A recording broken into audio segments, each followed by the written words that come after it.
So think about the places we encounter daily, almost without a second thought, right? Hmm. Like background scenery. Exactly. That coffee shop, your grocery store, or, even that unassuming building where you send mail. Yeah. When was the last time you truly considered the deeper story behind, say, your local post office, beyond just the transaction? Probably not often. Well, today we're diving into exactly that, specifically the South Troost Post Office in Kansas City, Missouri. Okay. And this isn't just about stamps and mailboxes, it's a living piece of community history, Right. fueled by the relentless hard work of essential employees and, interestingly, supported by a truly unique system for protecting those very workers. Our mission today, then, is to go far beyond the obvious.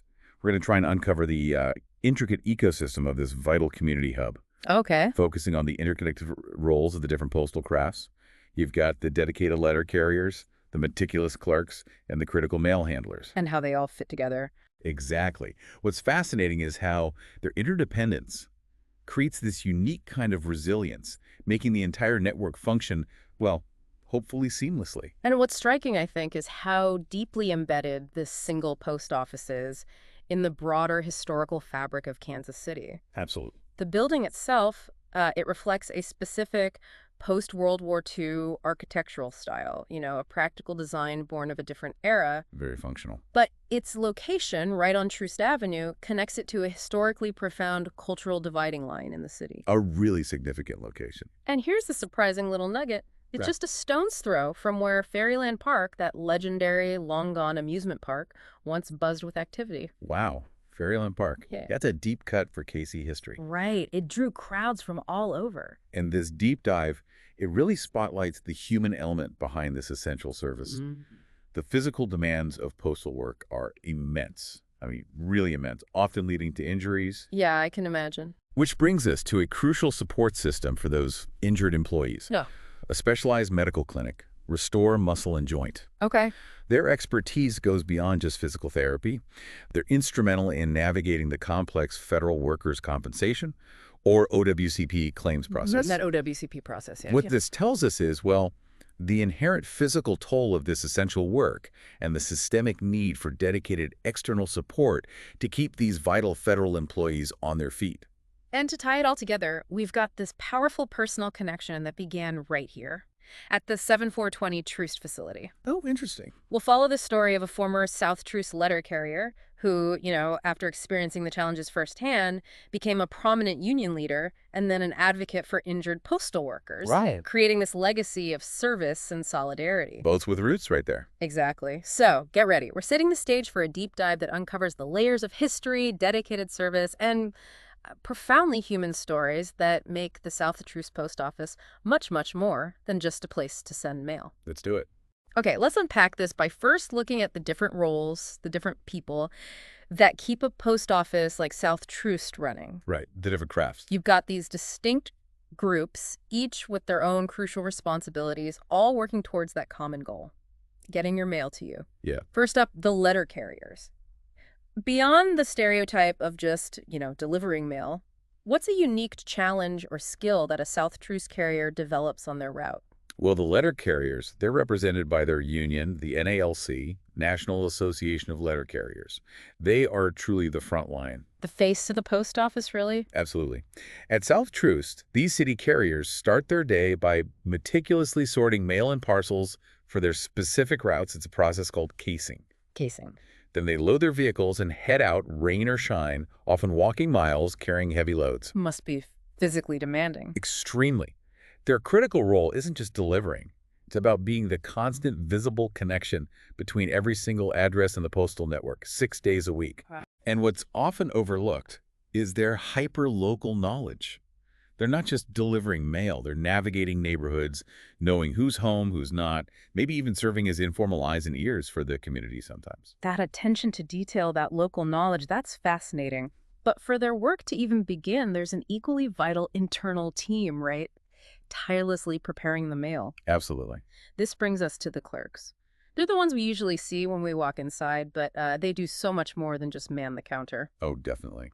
What's a lesser-known but equally crucial responsibility of a postal clerk? Indeed. Clerks, they're represented by the American Postal Workers Union, APWU. They are the essential internal organizers at the South Troost station. Masters of flow, you could say. Masters of flow. I like that. They sort incoming and outgoing mail, prepare it for distribution to the carriers. They orchestrate the massive volume of letters and packages that arrive from the processing centers, ensuring each carrier has their day's delivery perfectly ready. So they're like the stage managers. That's a good analogy. And you're right, they also staff the retail counter, providing a whole range of customer services, selling stamps, sending packages, handling money orders, change of address requests, all that stuff. So public face and behind the scenes engine. Exactly, ensuring mail flows efficiently inside the building. The real skill lies in managing complex logistics on the fly while providing direct customer support. It's a juggling act. Okay. And while the carriers are out connecting and the clerks are organizing and serving customers behind the scenes, there's another critical group making sure the sheer volume of mail keeps moving. Right. These are the mail handlers. We might not always see them at a branch like South Troost, but they are absolutely the muscle and logistics strategists behind the scenes. That's a perfect description. Mail handlers, they're represented by the National Postal Mail Handlers Union, NPMHU. They specialize in the heavy lifting and high-volume logistics of mail movement. Heavy lifting is right. Yeah. While they're primarily stationed at larger mail processing plants, some may assist at busy stations like South Troost. They're responsible for loading and unloading trucks, moving massive containers of mail, and operating equipment like forklifts or hand trucks to transport bulk mail sacks and parcels. Wow. What's surprising is the sheer scale of what they manage. They ensure that tons, literally tons, of mail move through the system efficiently each day. It's a precise and physically demanding operation that most customers never even witness. So we have this intricate dance. Carriers connecting the physical world, clerks organizing the internal flow and interacting with the public, and mail handlers managing the immense bulk. A very interdependent system. Absolutely. A hiccup in one area can just cascade through the entire operation, can it? It really can. It makes you realize just how many hands touch your mail before it reaches your door. It's quite something. Okay. Now that we understand the dedicated people involved, let's shift our focus to the place itself, the history of the South Troost Post Office and its surrounding area. Yeah, the context. This building isn't just bricks and mortar. It's a living part of Kansas City's past. It absolutely is. The South Troost Post Office, located at 7420 Troost Avenue, it's served its community for decades. Its current building was constructed in the mid-20th century, a time when, utilitarian design was the norm, especially post-World War II. Right. Function over form. Exactly. Unlike the ornate downtown post offices, this one reflects more the international style, simple brick exterior, flat roof, durable materials, all built for functionality. When do you think it was built, roughly? It likely went up in the 1960s. Maybe it was originally even a retail store before becoming an official USPS branch. That's possible. Interesting. Its parking lot and mail dog are pretty indicative of mid-century design too, catering to the rise of car traffic. What's truly compelling, I think, is how its straightforward, no-frills architecture subtly speaks to an era of pragmatic growth and the changing needs of, well, suburban development. Okay, and here's where the location gets deeply interesting. That intersection, 75th Street and Troost Avenue, it has a pretty profound history in Kansas City itself. It really does. Troost Avenue, named after the city's first resident physician, Dr. Benoist Troost. It became known in the 20th century as a significant cultural dividing line. Yeah, the Troost Wall. Exactly. Yeah. How does the post office, as a federal entity, uniquely reflect or maybe navigate this complex social history situated right on what was once such a profound cultural divide? Yeah, that's a crucial point. For much of the 20th century, Troost Avenue essentially separated different racial and economic communities. Correct. You had historically black neighborhoods to the east and predominantly white neighborhoods to the west. A stark divide. A very stark divide. This legacy of 20th century segregation and redlining policies is often referred to as the Troost Wall. Right. Now, the post office itself, as a federal service, is meant to be impartial, obviously. But its very presence on this historic divide means it has witnessed and served communities on both sides, making it, in a way, an unofficial bridge, a point of access for everyone, regardless of which side of Troost they lived on. That's a powerful image, an unofficial bridge. And despite that challenging history, Troost has also been a backbone of commerce and transit. And we've seen efforts at revitalization and new investment in recent years trying to bridge that divide more formally. So it's evolving. It's a dynamic, evolving corridor, and the post office just stands there as a quiet observer serving residents through all those shifts. And right at that 75th Street junction, Troost Avenue was once the end of the line for a streetcar route, Ah, the streetcar. which hints at something truly amazing that used to be there. Fairyland Park. Yes. Fairyland. It's hard to imagine now, but this area was once a major entertainment hub. Oh, absolutely. Imagine the sights and sounds. Fairyland Park buzzing, just a block east on 75th Street while postal carriers were starting their routes down Troost. Incredible contrast. It opened in 1923. Fairyland was a major entertainment destination for Kansasians. It had roller coasters, a huge swimming pool, rides, music concerts, Yeah, the works. and the streetcar brought people right there. That streetcar running down Troost brought visitors right to its entrance. Now, it was a product of its time, sadly. It initially restricted black patrons except on designated days. Oh, yeah. That history. Until civil rights protests in 1964 finally led to full integration. Okay, good. Fairyland Park operated through the 1960s, but eventually closed in 1977. Declining attendance, storm damage, And what's there now? Today, the site hosts facilities like the Alpha Point Association for the Blind and a police station campus. So very different. Wow. Its vibrant memory, right near the post office's doorstep, really highlights the dramatic transformation this part of the city has undergone. So for decades then, the South Troost Post Office has quietly stood witness to all these changes. Pretty amazing when you think about it. From the post-war boom with Fairyland drawing crowds through periods of decline and social shifts, and now into an era of gradual revitalization. Its location, near the historic Troost Divide and the old Fairyland grounds, really underscores the rich context in which this post office operates. Definitely. And the people who work there, particularly the letter carriers, they face incredibly demanding physical challenges every single day. Oh, absolutely. You mentioned the immense physical demands earlier. What's one surprising injury or condition that postal workers often face that maybe listeners wouldn't expect? It's true. Being a letter carrier is incredibly physical. And many postal employees, including those from South Troost, face work-related injuries or chronic health conditions just from years of hard work. Oh, the wear and tear? Exactly. The cumulative effect. And this is precisely where Restore Muscle and Joint comes into the picture. Okay, the clinic you mentioned. Yes. This medical clinic is in partnership with Federal Injury Centers of Kansas City, and it has become a vital resource. They helped numerous USPS carriers recover from injuries and navigate those federal workers' compensation claims. Right. What's often surprising is the long-term cumulative impact of the work. Things like chronic knee osteoarthritis from years and years of walking on concrete. Ouch. Yeah. Or repetitive strain injuries in shoulders and arms from constantly lifting mail sacks and reaching into mailboxes day after day. Things that build up over time. Precisely. Not always one big accident. So they provide specialized care for these unique occupational injuries. But you also mentioned something about navigating the federal workers' compensation claims, the OWCP process.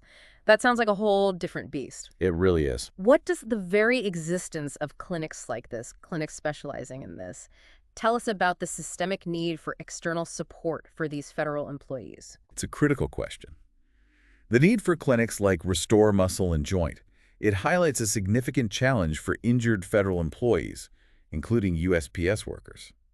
The sheer complexity of filing an OWCP claim. It's not straightforward. Not at all. These claims aren't like typical state workers' comp. Carriers who get hurt on the job must file specific, very detailed federal forms. For any injury. Whether it's for an immediate traumatic injury like a slip and fall, or a long-term occupational illness like that knee arthritis we talked about, they need to file to receive compensation and medical coverage. And Restore Muscle and Joint helps with that part. They've been instrumental in assisting these carriers, preventing what could otherwise be just a bureaucratic nightmare. Their team is deeply knowledgeable about federal workers' compensation rules. Which must be dense. Oh, yeah. And they ensure all the necessary medical documentation is precisely in order for the claim. So they help with the mountains of specific paperwork. That must be a huge relief for injured workers who are already in pain and stressed out. It truly is a massive relief. For instance, they help craft the detailed medical narratives that link the injury directly to the carrier's specific work duties. Ah, establishing that connection. That step is absolutely crucial for OWCP to accept a claim. Experts will tell you that a complete and well-supported narrative from a physician can significantly increase the likelihood of a claim being approved. So these aren't just any doctors. Right. These OWCP doctors, as they're sometimes called, work closely with carriers to compile the evidence and forms correctly, so claims aren't denied for, technical reasons. They understand the stringent requirements of OWCP. They're essentially acting as a translator for a very complex system. Okay. And what if a claim is denied? Which I imagine happens sometimes, maybe for seemingly minor technicalities. It does happen, and if a claim is initially denied, perhaps due to paperwork mistakes or insufficient medical evidence, Restore Muscle and Joint continues to support the injured worker. They don't just give up. No. They assist with appeals and reconsideration requests, providing additional documentation, maybe specialist referrals, whatever is needed to try and overturn an unjust denial. That's incredible support. Thanks to this hands-on guidance, many postal employees who might otherwise just struggle through the confusing claims process, they've succeeded in getting their injury compensation approved. So the clinic acts as an advocate, too. Absolutely. An advocate and a resource for the carrier, not only treating the injury, but also making sure the carrier's rights under federal workers' comp are fully exercised. Healing the body and handling the bureaucracy. That dual approach, yeah. Healing the body and handling the claims paperwork has made them a trusted ally to NALC Branch 30 letter carriers across Kansas City. Branch 30, that's the local union. That's right.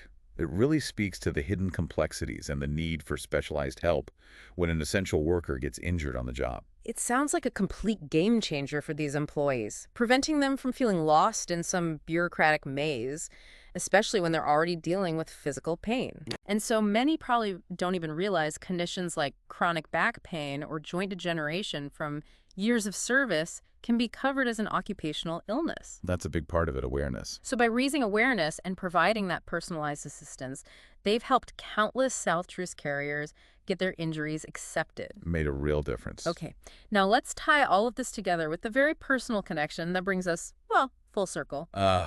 This is where the story truly comes alive. Yeah. Troy Pearson, who is the host of the OWCP Doctor podcast, and a dedicated advocate for injured federal workers. Yeah, we mentioned him. He actually began his USPS career as a letter carrier right there at the South Troost Post Office. No kidding, right there at 7420 Troost. Many years ago, yeah. Troy put on that postal uniform, walked those same Kansas City neighborhoods, and faced the same challenges as today's carriers. It's a powerful foundation for the advocacy he does now. Wow, that direct experience. And he didn't do it alone. He began his career alongside Melvin Moore, who was a fellow carrier at South Troost and is now the respected president of NALC Branch 30, the local letter carriers union in Kansas City. So the current union president also started at South Troost. Both men started out at that 7420 Troost facility, learning the ropes of mail delivery, the importance of union solidarity, all right there. That's incredible. Troy's experience at South Troost, it profoundly influenced him. He saw firsthand the immense physical toll of a letter carrier's job. He lived it. He lived it, and he witnessed colleagues struggling with the federal workers' compensation system after getting hurt. This firsthand knowledge, coupled with the mentorship and example of leaders like Melvin Moore, who consistently champion employee rights and even helped secure safety improvements for the station. So Moore was already a leader back then. Very involved. Yeah. That gave Troy a unique, from-the-ground-up perspective. This deep understanding inspired him to establish federal injury centers in Kansas City and launch the OWCP Doctor podcast, all focused on helping other postal employees with injury recovery and claim assistance. Wow. It's truly a proud full circle moment, isn't it? For veterans of the South Troost Post Office to see one of their own, Troy Pearson, now dedicating himself to caring for postal employees. It really is. And it's equally heartening that union leaders like Melvin Moore, who also walked those South Troost routes, continue to fight for better working conditions for all carriers. That continuity is important. The South Troost Post Office has this quiet legacy then. Not just producing great postal workers, but also great advocates who understand the job from the inside out. Absolutely. From delivering mail on Troost Avenue to advocating in the realm of OWCP and union leadership, Troy Pearson and Melvin Moore truly exemplify the spirit of service and solidarity that runs through the USPS. Their story highlights that the South Troost Station isn't just a place where mail is sorted. It's a place where careers begin and where a deep commitment to one's fellow employees can grow into something that benefits carriers throughout the entire Kansas City region. A launching pad, in a way. Yeah. It underscores that even in the most routine services, there are profound human stories driving the mission. And that brings us toward the close of this deep dive. It's incredible, really, to reflect on the layers we've uncovered: history, daily dedication, crucial support systems, all at the South Troost Post Office. Yeah. It's truly a place where the daily rhythm of mail delivery intertwines with the broader narrative of a city. I think the critical takeaway here is the profound importance of those distinct roles we talked about. The carriers, clerks, handlers. Right, from the carriers connecting every single address, to the clerks managing the internal flow and customer service, to the mail handlers ensuring the heavy logistics run smoothly. Their interdependence isn't just about efficiency, it's the very backbone of the entire postal network's resilience.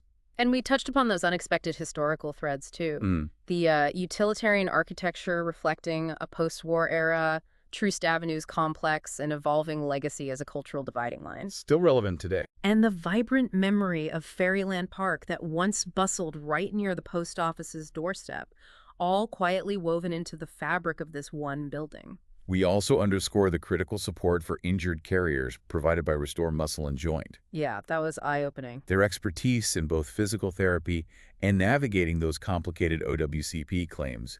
It helps ensure that the physically demanding job of a postal worker doesn't come at an insurmountable cost to employees' health and livelihoods. It acknowledges the sacrifice. It reveals the often unseen sacrifices made just to ensure our mail gets delivered. And of course, that powerful personal story of Troy Pearson and Melvin Moore. Starting out together there. It's a reminder of how their shared experience as carriers at South Troost led them to become advocates for fellow postal workers, creating this legacy of service and solidarity that still ripples throughout the Kansas City region. Yeah. It shows that even a single post office can be a breeding ground for leadership and advocacy. One often overlooked aspect here is how a single, seemingly ordinary building can be a microcosm of so many larger stories. How so? Well, urban development, social change, the evolution of work itself, and that enduring spirit of community support.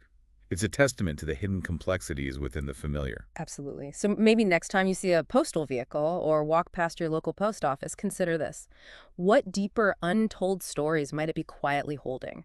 About the people who work there, the community it serves, and the rich history it has witnessed. What vital, interconnected roles are at play that you never even considered?